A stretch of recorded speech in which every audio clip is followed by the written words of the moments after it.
it ended up my husband started having some abdominal pains,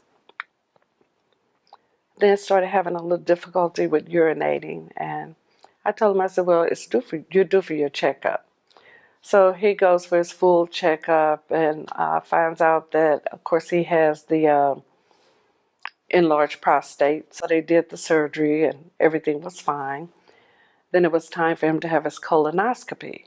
And his doctor, Dr. Hansen, absolutely beautiful man, he sat and he talked to him. He says, okay, we're going to do this and get it over with, draw your blood. And he said when he drew the blood, he didn't like the results of the blood work. And he wanted to do a CAT scan, MRI, the whole 9 yards.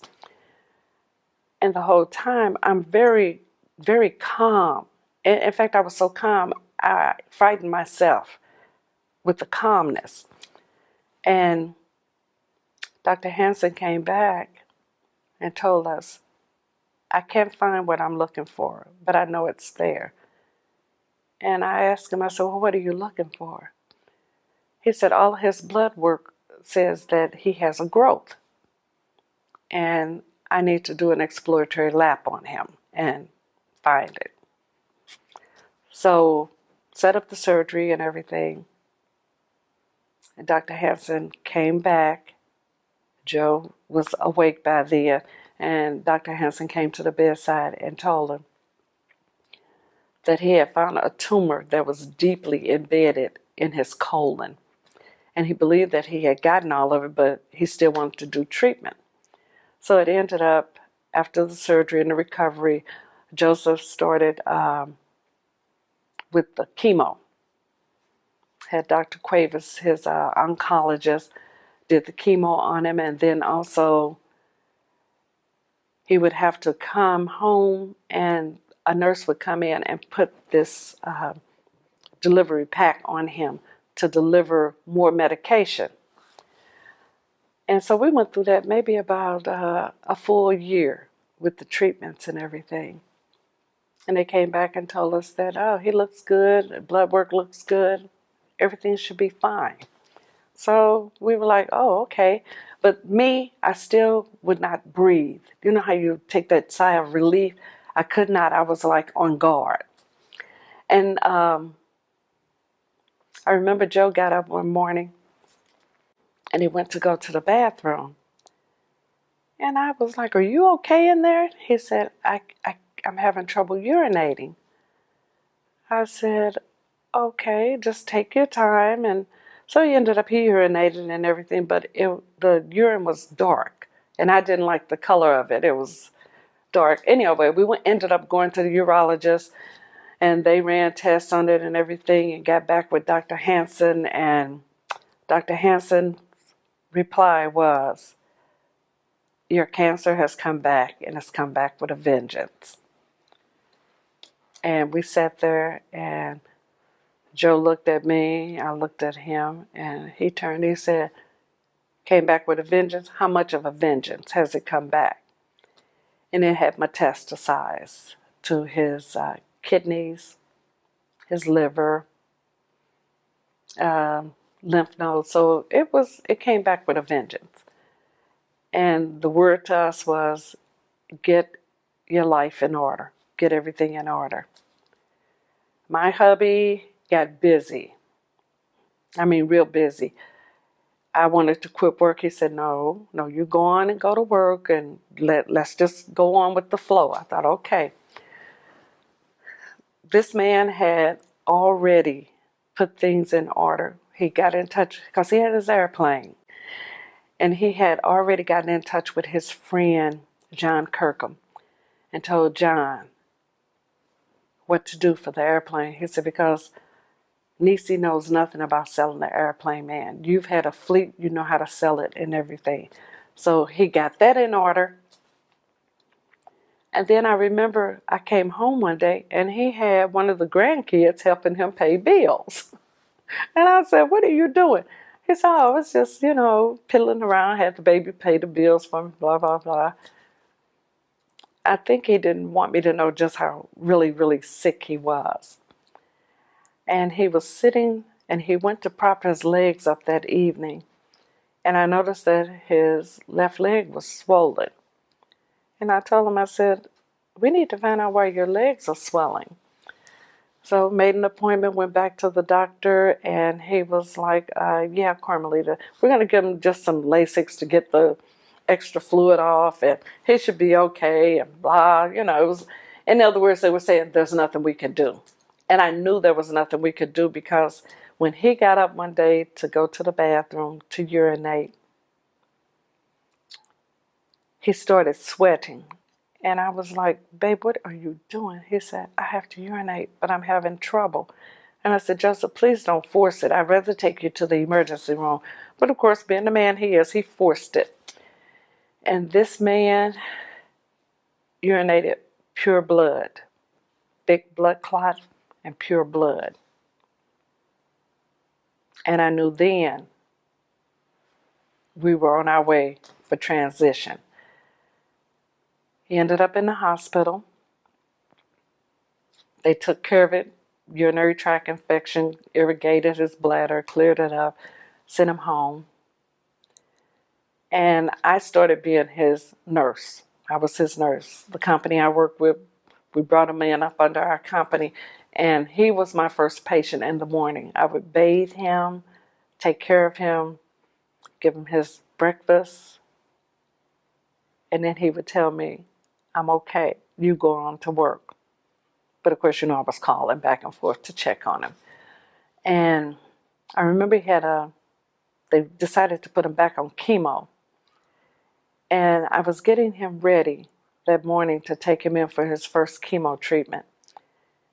And he walked to the foot of the bed and sat down in a chair. And I said, are you okay?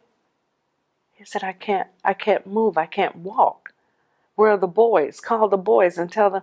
And I thought, okay, give me a moment. Of course, the boys were at work. And I told him, I said, well, the boys are at work and they can't make it. And he told me, what good is it having kids if they can't be there when you need them? And I had to tell him, Joseph, don't do this. I said, don't do this. He said, you know, you're right. I said, you have me. Well, how are you going to get me out of here? I said, don't worry. And of course, I called 911. The guys that came were right across the street from where we lived, the EMS team. They knew us. So when they got there, they're like, Mrs. Robinson, what can we do for you? And I told them I need to get him to the hospital. And they walked in, treated him with total respect. Did not, take his manhood away or anything. They asked him to stand. And of course, with their assistance, they helped him stand. They told him, we can't walk you out. We're going to put you on a stretcher because this is how we have to do things. Because he wanted to walk. So they convinced him. They got him on the stretcher. We get him to the hospital. And getting him to the hospital, it was like just comfort. I'll never forget, we got there on a Thursday. I'm not going to go through his whole hospitalizations back and forth, but this was his final hospitalization. And he got there that Thursday, and he wouldn't eat. He stopped eating. They were trying to get him to eat. I was trying to get him to eat. And we sat there, and he and I talked. We talked a lot. And he looked at me and he said, my only regret is I have to leave you here. And I looked at him and I said, no, you don't have to leave me here. I said, you can stay. And he told me, no, I'm hurting so bad. I don't want to stay. That broke my heart. And I thought, but he said, Nisi, I know you. He said, if you start praying, I'm going to end up going back home with you. He said, I don't want to do this back and forth and back and forth. And I said, okay. I had to say, okay. We sat there and talked. He would go to sleep and he'd roll back over, and I'd wake up sometime and he'd be just looking at me. And I asked him, I said, so you've been praying, have you not? And he said, yes. And I remember he woke up and told me, he said, baby, or the doctor's gone. I said, yeah, in fact, they were saying that you can go home Monday and blah, blah, and all the excitement about him going home, and they were going to send hospice out to the house and all this good stuff. And he looked at me, he said, yeah. He said, yeah, that sounds good. He said, but you know what? I said, what? He said, yeah, I'm going home Monday. I said, yeah, that's what they said. You're going home Monday. He got quiet, and then he turned back, and he looked at me. He said, and this was like maybe that Thursday or Friday. That Friday. And he turned and he looked at me. He said, baby. I said, what? He said, you need to get in touch with the family and tell anybody and everybody, if they want to see me or talk to me now, they need to come, and they need to come now. So I got busy calling his friends, calling family members, and I remember Candace came in, I think that Saturday morning or Saturday evening. I just know she spent time with him, just sitting there talking to him. I let them have their time together. And then that next day, she got on the airplane and flew out. I called Charles, and I remember Charles telling me he was out of town or was on his way to Chicago or something. I don't remember. And I told him, I said, okay, Charles, let me reiterate. Joseph has said that he is going home Monday. And you're saying you want to see him, but you can't get here by Monday. I said, hold on. I talked to Joe. I said, okay, Joe wants to know, when can you get here? Charles told me, he said, I can get there maybe about 7:30 in the evening. I said, in the evening? I'm thinking in the morning. He said, in the evening. I turned, I said, Joseph, Charles said he can't get here until about 7:30 in the evening. He said, okay. And I told Charles. Joe said, okay. And I said, Charles, whatever you do, be here by 7:30. Don't be late. So here it is. It's Sunday, going into midnight. Now, remember, my husband told me he wasn't going to be here Monday. He was going home. That's when he told me he was transitioning on Monday. That's when we had the conversation. You've been talking to the Lord, and you know that you're leaving here on Monday. And he nodded. And I said, so what did you all talk about? He would not tell me about his conversation and his prayer with the Lord. So at 12:01 a.m., I looked and I touched him. And he looked at me. I said, Joseph. I said, yeah. I said, it's Monday. And he kind of smiled. He looked at me. He said, it's not over with yet. I said, okay. So I was there with him all day Monday. Kids were getting off from work and coming in to see him and everything. But he was quiet that whole day. Very quiet. Very still. Grandkids were there. Family. And I remember Charles kept calling me. And I told him how to get to the hospital. And my son, Joe, came in and said he was going to, said he was going to shave his daddy. But his blade wasn't sharp enough. And he was going to run over to the store to get some razor blades to shave him. So he and the oldest girl went over to Walgreens to get some blades to come back and shave him. And by then, Charles had walked in. Charles walked in just about the time the kids were coming back. Excuse me. And they went back to lather his face and to shave him. Charles is standing there and he says, I made it. And we looked over and said, Joseph, Charles is here. He turned and looked at him and raised his hand to acknowledge that he saw him. The kids are over there. My son is shaving him. And my daughter says, Mom. I said, what is it? She said, Daddy is breathing funny.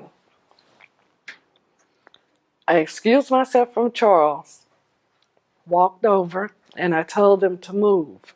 So everybody moves back. And I walked over and I looked at him and I called him. I said, baby, baby, and he didn't respond. So I picked him up and I held him. I held him close to me. And when I held him close to me, my husband took his last breath. And as he took that last breath, he became light as a feather in my arms. I mean, light as a feather. And I held him, and I gathered my composure because my children were there, my grandchildren were there, family members were there. And people usually feed off the way you respond. So I held him, and once I composed myself, then I laid him back down. I laid him down. And when I turned, everyone was focused on me. They were looking at me. And I took a deep breath. And my son looked at me and said, Mom. And I told him very nicely, I said, your father is gone. He's gone. Had I broke down, that room would have been chaotic, but I held on. Charles was like, but I just got here. I said, Charles, and he waited for you. I said, he held on and waited for you. I said, I'm sorry, but he held on as long as God would allow him. And Charles was just devastated that Joseph was gone. And I told him, he's not gone, he's transitioned, So I had to, my oldest son, I had to console him very quickly. And I asked him, please don't do that. He took a deep breath and composed himself. And I mean, the way I handled myself was the way my children and my family began to handle themselves. I stood up and I backed away to give them a chance to be there. The grandkids kissed him and told him bye-bye. They would see him again. My nieces, everybody just came in very quietly to just say farewell. And of course, Charles told him, I know you're getting ready to leave, but you're still circulating this room. And told him that it's okay. We will see you again.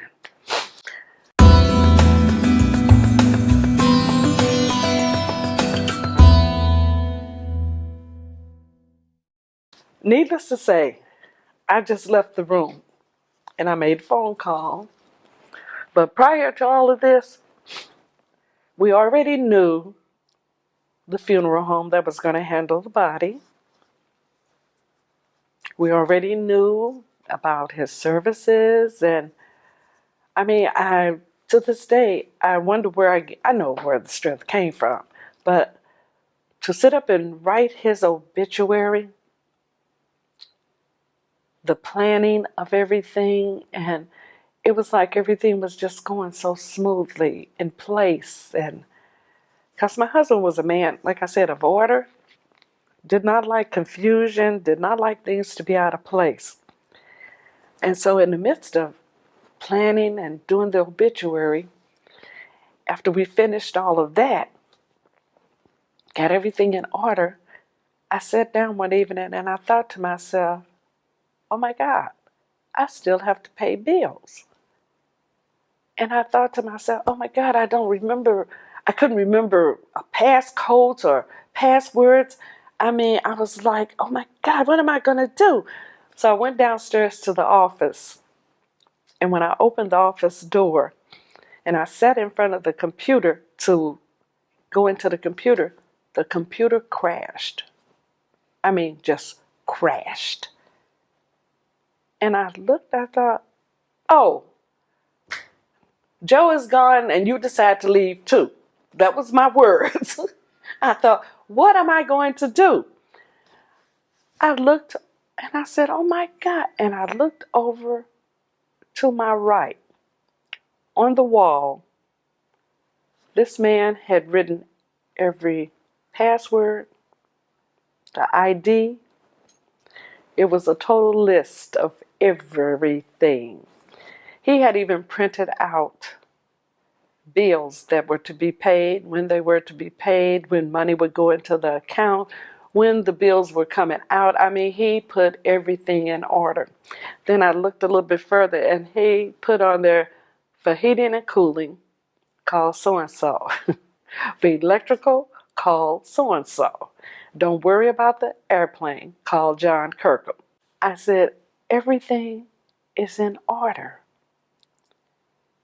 And I took the papers and I went upstairs and I sat down and I looked, and surely everything was in order. Of course, I went and bought a computer because I needed to be able to look at our accounts and see what was going on. On particular days, certain days, that money hit the accounts. And I had to smile and laugh at the same time, because I said to myself, oh my God, this man is still in order and in control of how he put everything in place. He had already told me who to get in touch with, how to get in touch with it. Our insurance guy, I called him. This guy did not hesitate. He said, Carmalita, I'll be there tomorrow evening. If he said 4 o'clock, he was there at 3:59. He sat there. He did not even ask me. He filled out all of the paperwork, put it in an envelope, and told me, put a stamp on it, and I'll mail it for you. I trusted him because this was somebody that loved my husband. He took it and he mailed it off. He said, if you need me for anything, you call me. So when it came time to put his services together, I remember I got his jacket because he even told me, I want to be married. Isn't that beautiful? Married to the Lord. He said, I want to be buried in my military, but I'm also a policeman. And I remember telling him, I said, well, Joseph, both of them are blue. So it was no problem with the selection of colors or anything. And I thought to myself, who did he tell me?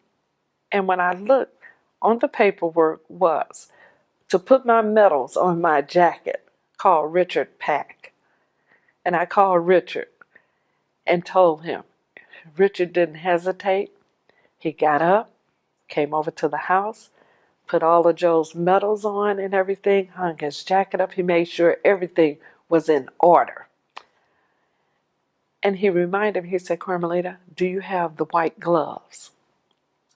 And I thought, oh, no. I called his friend, Taryn. And I told Taryn, I said, Taryn, I can't find Joe's white gloves. Taryn said, I don't have any. He said, but don't worry. I'll take care of that. I found out later that Taryn got up, drove all the way to Scott Air Force Base, and bought the white gloves and brought them to the house. And I'm telling you, it was people that just fell into place. Just if I said I or this, they were there. They were there. They have put everything in order. His nephew, Ronnie, absolutely beautiful. Got me in touch with everybody that I needed to talk to on the police department.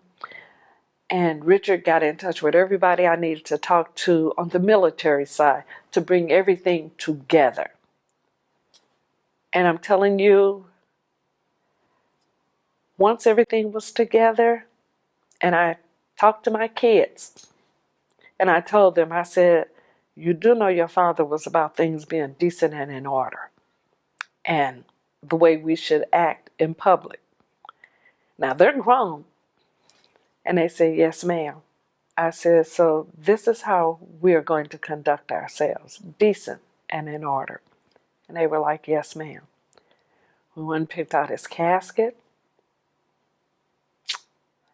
He was military, so, of course, Jefferson Barracks. Everything just seemed to flow. Just so, it was almost like in a dream, walking into a dream. Everything just began to flow. I remember the only problem I had was the day of the funeral. We were lining up to march in. My brother was standing there to my left. And I said, I took a deep breath. I hadn't taken a deep breath in God knows when. I took a deep breath, and I remember I just slowly let it out. And I looked at my brother. I said, you know what? I've done everything and anything that I can do.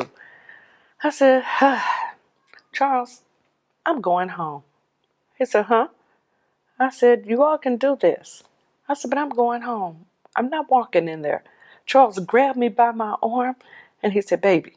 I said, Charles, come on. I don't have to be here. He looked at me, took a deep breath, and I knew he paused and prayed real quick. He said, look behind you. And of course, when I looked over his shoulder, the first thing I look into are the eyes of my children. And then I looked, and I'm looking into the eyes of my grandchildren. And I looked at him, and he said, what do we tell them? And I said, okay. I said, I'm going to do this. I said, after I do this, that's it. He said, okay. Now, baby, you sure? I said, yes. I said, yes. So we marched on in. I did not realize, or I could not fathom the people that were there. There were so many people, they could not even get into the church. And I did not realize that. But the services were absolutely beautiful. People, you know how some people get to the funeral and they want to, it was not hard for anybody to say anything about Joe because it was, everything they said was true. Had it not been true, I would have been able to pick up on it. I looked at each one of them in their faces. And these men that spoke of him very highly, very proudly. And the same thing I've always said, they always said he was honorable and a man of integrity. And the way his life fell, and he would tell everybody, God first, my wife, my children, and then my job. And that's how he lived. God always came first. I always fell underneath, and then the children and his job. So he was always a man of integrity to take care of business and put things decently and in order. Here was, after everything is over with, I went to the bank. And it's funny, the government is kind of cruel. I got to the bank because I needed to pay bills. And I told them I could not get into my computer and everything, but I needed to add more money to the account so my bills would be covered. They met with me with like, I'm sorry, but that account is frozen because he is deceased and there's nothing you can do about it. And my sister, thank God for my sister. My sister was with me. And I said, you don't understand. Life still goes on. I have bills to pay. And they told me my name was not on any of the accounts. And I told them, you are mistaken. I know my husband. My name is on the accounts. I said, now my name was not on the checks. I said, but my name is on the account. If you would take time and look, you'll see my name is on there. Carmalita Robinson. I'm his wife. It's on the accounts. Ooh, this was a stumbling block from hell. This woman stood there and looked at me and said, if it's not on the checks, it's not on the accounts. And the only way you're going to get this money, you're going to have to go through probate. Other than that, we're closing out these accounts. I mean, she just rattled this stuff off. And I remember staring at her. I stared at her, and my sister reached over and grabbed my hand. And I looked at her, and she said, Nisi, please, please. I said, okay. I said, so you're telling me I need to go to probate, and they just, yeah, you're going to need a lawyer, you're going to have to do all this stuff, and blah, blah, blah, blah, blah, blah, blah. I stood up. I was angry. I was mad. I was furious. But I never ceased in prayer. I walked out to the car, and I sat there. My sister was staring at me, just staring at me. And I said, why are you looking at me? She said, Nisi. I said, Cora, I'm going to be fine. I took a deep breath, and I sat there. She said, where are we going? I said, we're going to Clayton. We're going to Clayton. I started praying. I said, Lord, I need you to open doors. I need you to put people in place that understand what I'm going through. I said, because, in so many words, short and sweet, I don't want to catch a case. We get to the court. They send me up to probate and everything. Walk in. The young man is sitting there singing and asks me, how could he help me? And I tell him. He said, do you have an appointment? I said, no. I was waiting for him to tell me, too bad, so sad. He says, one moment. He made a phone call, got in touch with the young lady. Young lady calls me back there. My sister's with me. And I sit there and I tell her what's going on. And she started laughing. She said, Miss Robinson, do you have the death certificate? I had death certificate, birth certificate, marriage license, everything. And I gave her the packet. She looked through it. She said, Miss Robinson, only one thing you didn't give me. I said, what's that? You didn't give me the accounts. I said, you need the accounts? She said, yes. She made a copy of everything I gave her. She said, we're getting ready to close.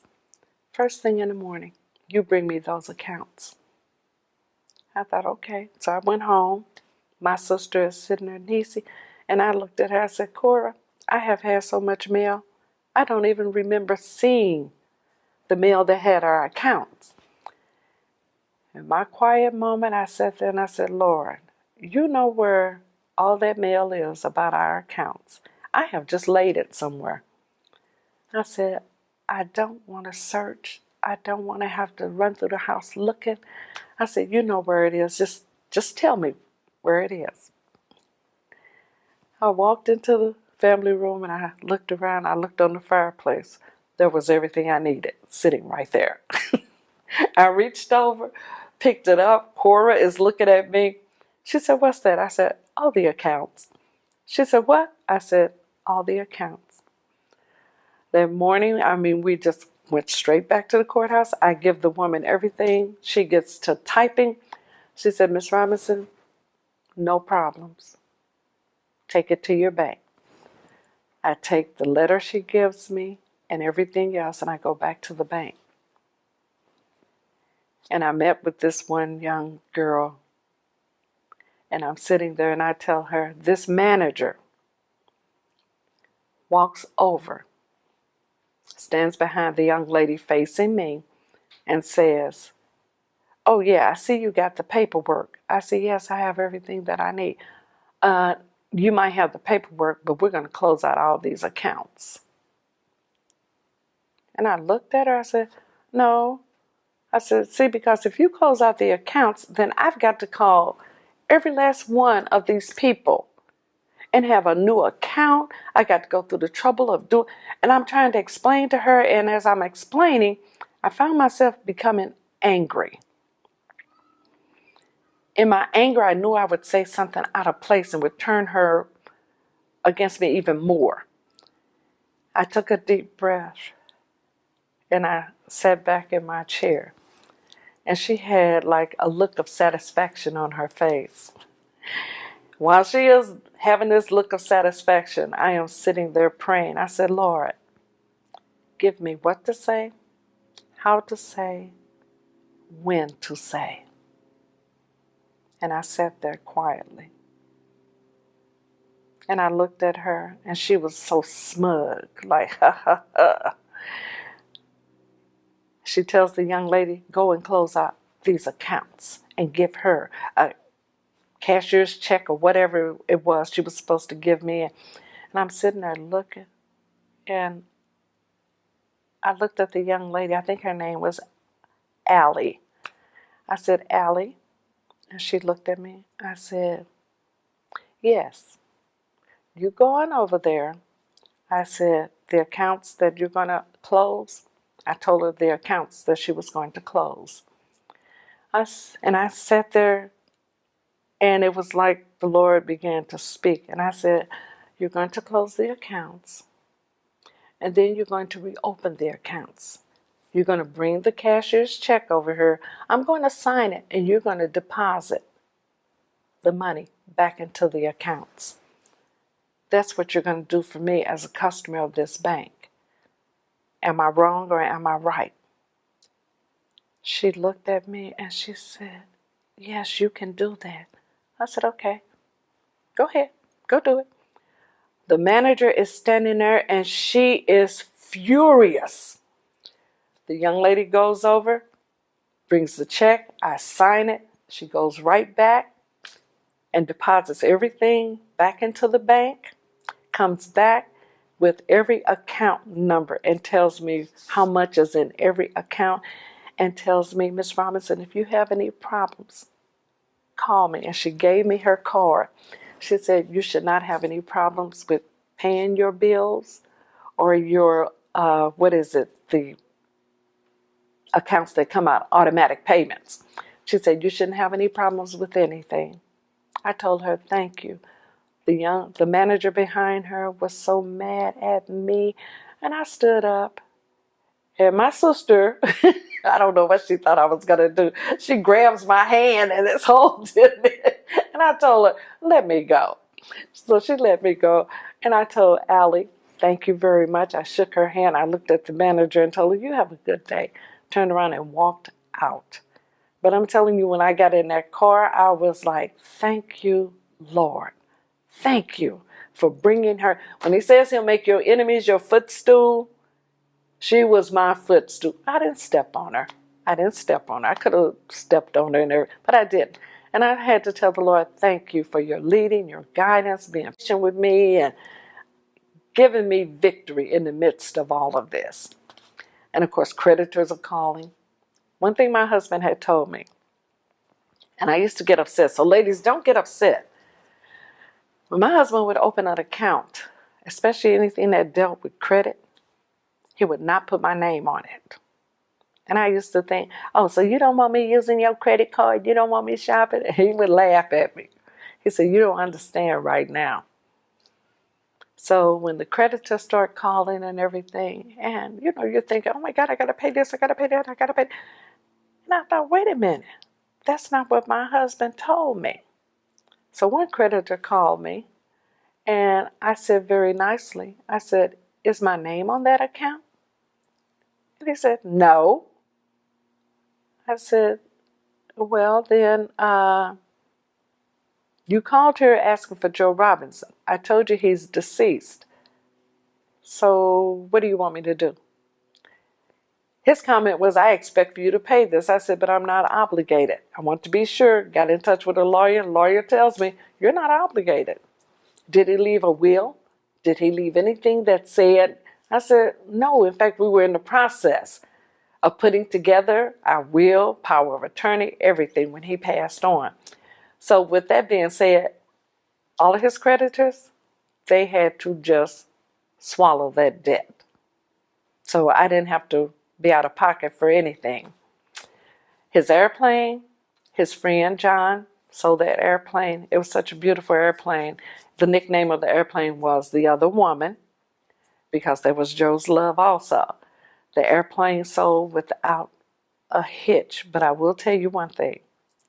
John told me, he said, Carmalita, I need you to call FAA. Call and make sure that we can sell this airplane. So I tell John, I said, well, John, I need the number. He said, oh, you can get the number. That's not a problem and everything. He said, but Carmalita, I'm going to tell you, you're not going to get through to him. I said, John, are you serious? He said, yes, I'm very serious. I'm sitting there. Now, John is a pilot, owned his own fleet of airplanes. So in this year, I'm hearing, they're not going to answer. You're not going to be able to get in touch with them. On this side, I'm like, Lord, you know everything. You know who, when, and where. I said, I need somebody that understands. I need somebody that's compassionate. I said, I don't want to make this call 4 and 5 times. And I sat there. Telephone is in front of me, and I'm sitting there. And the Lord said, now. And I looked around, and I grabbed the phone, and I called the number. When I called the number, I'm waiting. And I hear, FAA, this is whoever. How can I help you? And I told her what I was calling about. She says, do you know the call letters on the airplane? And I had all the information. I give her everything. She says, can you hold? I said, sure. I hold. I don't think I was even on hold 3 minutes. She comes back. She says, Miss Robinson, the airplane is in your name. I said, huh? She said, the airplane is in your name. You do whatever you want with that airplane. So what are you planning on doing with it? I said, I would like to sell it. She said, no problems. No problems at all. I called the insurance. I hung up the phone. I was in, oh my God. Hung up the phone. I called the insurance company. You know what the insurance company told me? Miss Robinson, you can sell the airplane. Only one thing. Whoever buys that airplane cannot take it off the ground until it's in their name. We will not cover if he flies that airplane and crashes. I thought, okay. Young man comes to get the airplane. He wants to take it up. I told him, no. Not until you transition everything into your name. Not until it's insured. You will not take this airplane. He came back. John is with me. And my son, Jonathan, is with me. The young man comes to get the airplane. He has put the earnest money, or whatever it is, good faith money, in my account. And tells me I'll be back the weekend to pick up the airplane. We get home, my phone rings. John tells me, Carmalita? I said, yeah. He said, transfer that money out of that account and put it into another account. I said, John, he said, Carmalita, do as I've asked. I said, okay. So I transferred the money. Didn't know why he wanted me to do it like that. So the young man comes, all his paperwork is in, or even the mechanic met him and everything, and the mechanic was just devastated. And I said, well, what's wrong?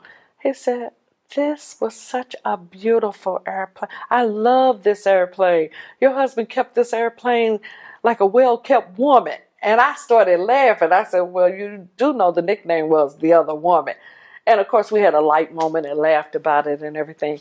The young man took off in that airplane, and my son stood there, and he looked. He said, Mama, you do know the airplane is gone. I said, yeah, baby. I said, your daddy said sell it. When I got home, that second brain kicked in, and I took the monies and transferred them again. And I called John Kirkham. And John, Carmalita, I said, yeah, did you transfer the money? Did you? I said, yes, John. I said, John, what's the problem?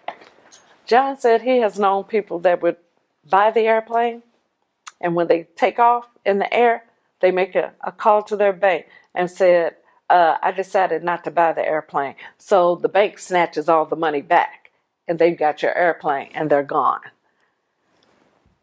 I said, oh, my God. He said, yeah, it's just that bad. So The airplane sold without any problems or anything. But one thing I would say to anyone that's going through a transition like this, understand your finances, have everything in order. Now, Joe and I were not able to finish out our will, our trust, power of attorney, and things like that. But God put people in place for me that helped me do all of that and put things in order. And I felt like I haven't had a chance to stop moving, taking care of business, the property at the lake, the home here in St. Louis. It was just things that needed to be done. And I thank God for the friends that Joe had, because I could pick up the phone and call and ask about, what about this? What should I do with that? And I mean, it just went smoothly. Now, the only problem I had was trying to refinance the house, and oh my God, they gave me so much trouble. They asked for everything. I sent them everything, and they still told me no. I said, well, what's my option? A modification. So I've done the modification. Did the modification. I love these people because they're like, I don't understand how we were able to do this modification. I said, you don't understand, but I understand. I understand where it's coming from and everything. So, I mean, to go from point A to point B, it's not an easy thing. Now, my husband has been deceased. Should I say deceased? Well, yeah, he's been deceased for 4 years as of January 14th, 2017. 4 years. And we're looking at, had he lived through the month of January, we would have celebrated 39 years of marriage, but it was 38.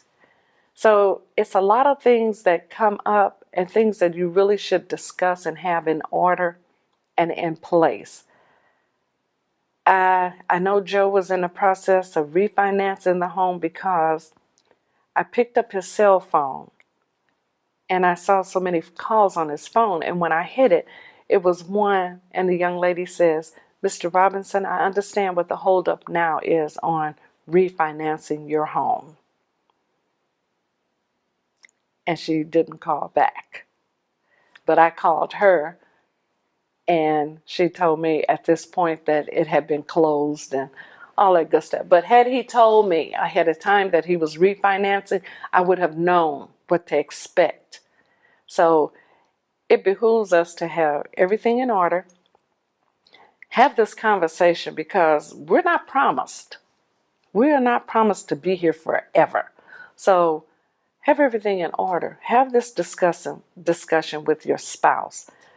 If this were to happen, if that were to happen, how would you handle and what would you go through? But I thank God that my husband had the forethought and the love to put all of this in paperwork and have it where I could see it, where it was tangible. I could put my hands on it and pull from it. So it would just behoove you to have this conversation, even talk about remarriage and who would you marry and who you wouldn't want him to marry, because it's a heavy conversation, but it can also be a light conversation. Because I did tell my kids, one person in particular, do not let this woman get her claws in your daddy, please. But him, he never, ever said anything about any man coming toward me, because I had already told him that I would not remarry unless God had another Joe Robinson or something better than Joe Robinson. So it's just one of those things that you really have to have a conversation about. And I thank God for Vivian. Vivian, when I needed some legal advice, Vivian called me and gave me the information about Scott Air Force Base. And because I lived in Missouri, Scott Air Force Base gave me all the information I needed on the Missouri side to help things to just roll along and get it straight. So it behooves us to be able to put our finger or our hands on somebody that can help us and to carry us through anything that might come up. And a financial advisor would be a very good thing also, because they can also help you with handling your monies and going from point A to point B, so that living your life alone for the rest of your life, if that's what you choose to do, will be a good transition for you. So hopefully, my testimony and this conversation about transitioning from being married to being a widow. And I had a little funny thing. I was at work and one young lady asked me if I was married.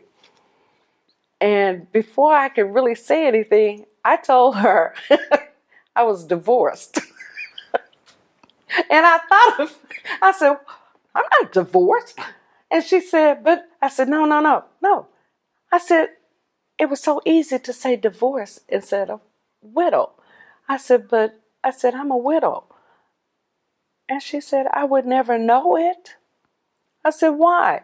She said, because when the conversation comes up about your husband, I think your husband is at home waiting on you. I said, well, he is at home waiting on me. I said, but not the way you think. And she just looked at me and she said, oh, okay. I said, I don't know why I would say I was divorced. But I told her, no, I am a widow. And I'm just saying it because it just slid off my tongue so like, boop. And I thought, do you not want to be called a widow? And I never found it offensive. I never found it offensive to say that I was a widow. It was just one of those words I had to get used to hearing. I really had to get used to hearing it. So, I mean, sometimes you stand in the mirror and you have to practice hearing that word. Say it to yourself so that when someone says, are you the widow of Joe Robinson, or are you the widow of Stephen, it doesn't shock you to hear that word. So I did kind of have to get used to saying widow. Now, as far as being without my husband and being approached by other men, now there was a guy. He never approached me. You know how people can love you from afar? And I happened to speak to him one day.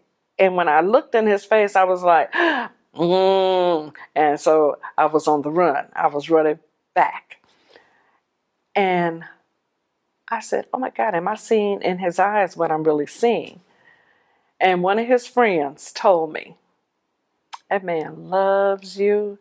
And I thought, I prayed about it. I told the Lord, do not let this man approach me, Jesus, please. I said, please do not let him approach me, because I'm not willing. I'm not ready. I just cannot see myself at this time being with anybody else. And I'm so glad I prayed, because it ended up that very same man got sick, ended up he had cancer, and he passed away. So just because someone loves you and you can see it in, do not be so quick to run toward that thing, because that may not be for you. Have there been lonely hours? Have there been lonely times? Yes. But in my prayers, I was sitting at the dining room table and I was praying. I said, Lord, you told me you would never leave me nor forsake me. You would be with me always. And I sat there. I felt the arms of the Lord just hold me. Just holding on to me. And it startled me until I jarred and I thought, oh my God, he just hugged me and held me. So in knowing that he would always be there to provide and to be like my husband, I have been able to get up, go to work. I don't want to retire. I thought I don't want to stay home cleaning the house all the time. So I have continued to work.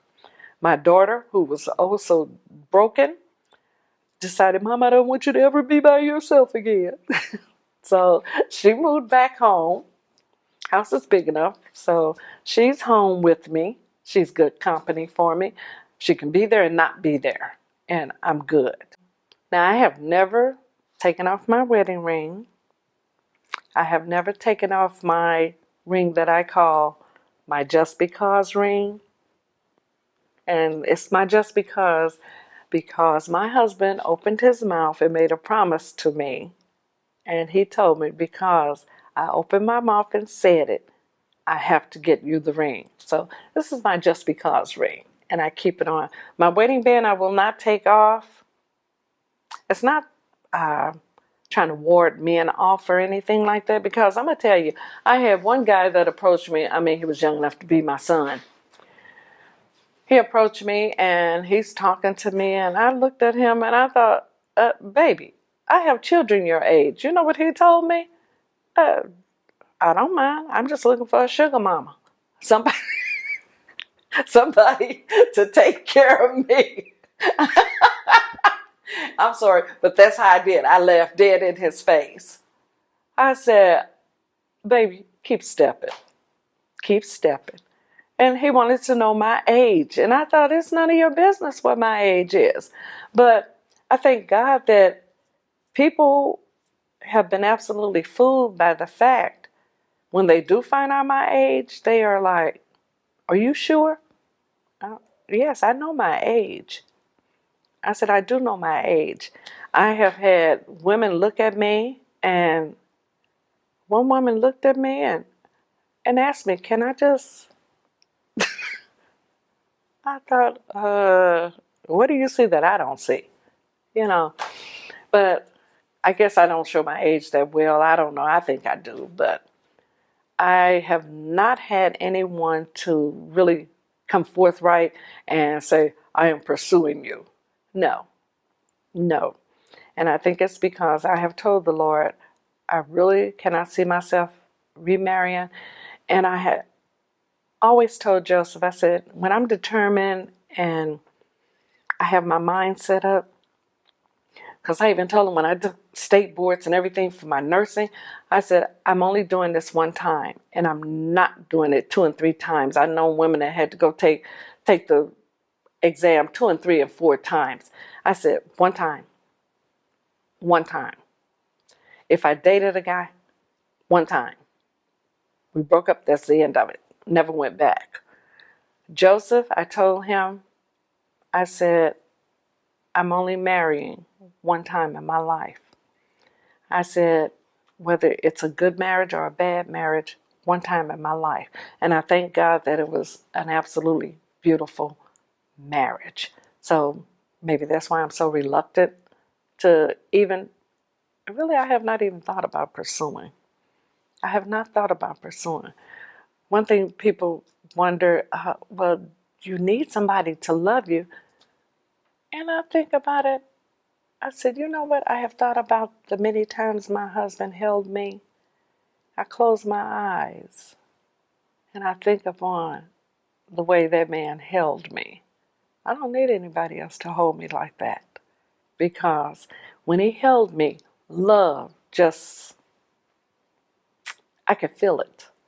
I knew I was loved.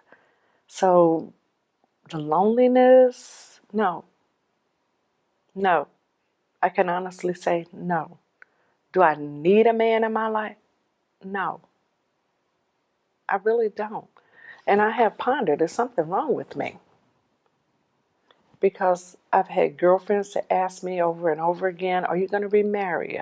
Do you have a man in your life? I had one girl even pick somebody out for me. I thought, have you lost your mind? The young lady called me and I had a conversation with her, and I had to tell her upright, baby, I'm not looking for a man. I'm not looking for a husband. And she said, are you serious? I'm content. So that's why I keep my ring on. In my heart, I'm still married to Joe Robinson. I have one guy, oh my God.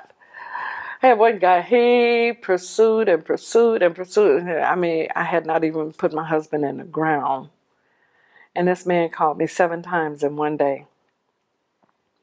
Then when he finally called me again, I asked him, why do you keep calling me? He said, well, Carmalita, I would really love to take you out to lunch, and we just sit and talk. And I thought, oh, that sounds nice. But he made a mistake. At the end of that, he said, but I want to take you somewhere where nobody would know you, where no one would recognize you. And I laughed. I said, Sugar, did you forget who you were talking to? He said, what are you talking about? I said, I was married to Joe Robinson. I don't think there's anywhere I can go in St. Louis where someone doesn't know me or does not recognize my name. I said, so you can forget it. I said, you can forget about it. In fact, no, I will not go to lunch with you.